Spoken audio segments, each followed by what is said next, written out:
Salut tout le monde, c'est Raito, on se retrouve pour une vidéo 5 faits sur Indy et Ignir dans Fairy Tail. En tout cas, je compte sur vous pour liker un maximum la vidéo, partager, n'hésitez pas à me dire en commentaire ce que vous pensez de la vidéo et donnez-moi d'autres personnages que vous aimeriez que je fasse. Et surtout, le plus important, et je compte vraiment sur vous, abonnez-vous si vous aimez Fairy Tail parce que oui, cette chaîne va vous plaire. Ça prend 2 petites secondes, cliquez juste sur le bouton. En tout cas, nous, on va y aller, c'est parti, let's go. Indy, alias Eterias Natsu Dragnir, est le démon le plus puissant des livres de Zélef.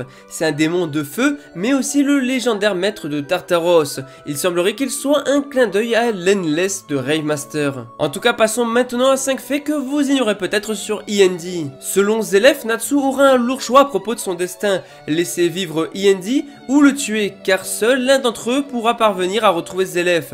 Ignir aurait choisi de le laisser vivre parce qu'il l'aimait trop pour se résoudre à le tuer. Indy était qualifié comme le fondateur et maître de Tartaros, mais on apprend ensuite par Zélef que Mardgeir de Tartaros est le seul à avoir créé Tartaros et qu'il aurait trouvé par hasard le livre d'Indy et s'en serait servi pour réunir autour de lui tous les autres Eterias. D'ailleurs, Zélef révèle l'identité d'Indy qui est en fait l'abréviation d'Eterias Natsu Dragnir. Il ajoute un peu plus tard que le dit Eterias Natsu Dragnir est en réalité son frère, qui est mort très jeune et a été ressuscité par les soins du mage noir. Puis en toute logique, forcément, vu que Natsu et Indy, lorsque Zélef transperce le livre d'Indy, Natsu semble également être atteint. Le cycle Indy a pour acronyme END, signifiant fin en anglais. Cela renforçant le fait qu'il soit l'Eterias ultime de Zélef. Selon Mardgeir et Ignir, Indy est la seule personne qui fasse peur à Acnologia. D'ailleurs, Indy est finalement libéré dans le chapitre 503. Et enfin, pour finir, Indy serait tellement puissant qu'il surpasserait les dieux selon Dimaria, traumatisée par l'apparition de celui-ci alors qu'elle possède les pouvoirs de Chronos, la déesse du temps. Passons en tout cas maintenant à 5 faits sur Ignir. Ignir est le roi des dragons de feu ainsi que le père adoptif de Natsu.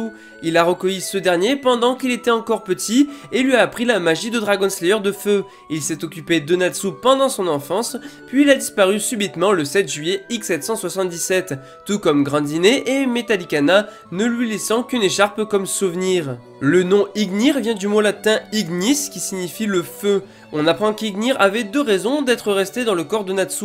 La première est qu'il voulait être un anticorps contre l'éventuelle transformation de Natsu en dragon, et la seconde étant qu'il voulait attendre le bon moment pour combattre Acnologia, qu'il considère comme étant l'héritage négatif des dragons. Il enseigna ainsi à Natsu la magie de chasseur de dragons de feu, ainsi que les bases de l'écriture et de la lecture, même si pour ça il a beaucoup été aidé par Anna Artfilia. Et justement, l'écharpe qu'il offrit à Natsu lui permit de le protéger de la malédiction dont Zélef est victime, causant la mort autour de lui sur l'Itenro, et on peut supposer qu'elle n'est pas ordinaire. De plus, elle semble résister au feu. Et justement, c'est bien Anna Artfilia qui a tricoté cette écharpe. Un truc qui est quand même plutôt intéressant, c'est que dans la version japonaise de l'anime, Ignir partage la voix du narrateur, et ça c'est pas mal. Et puisqu'on parle du doubleur d'Ignir, le comédien de doublage, donc le seiyuu qui joue la voix d'Ignir, se charge également de la voix de Monkey D. Dragon dans One Piece, ainsi que celle de Hiruzen Sarutobi, alias le 3e Hokage dans Naruto. Et enfin, comme j'en ai un petit peu parlé tout à l'heure, l'écharpe qu'il a offert à Natsu est faite avec ses écailles, mais c'est Anna Artfilia qui l'a tricotée. Donc voilà, c'est fini pour la vidéo, n'hésitez pas à bombarder les likes, je compte sur vous, voilà, likez, ça me ferait super plaisir,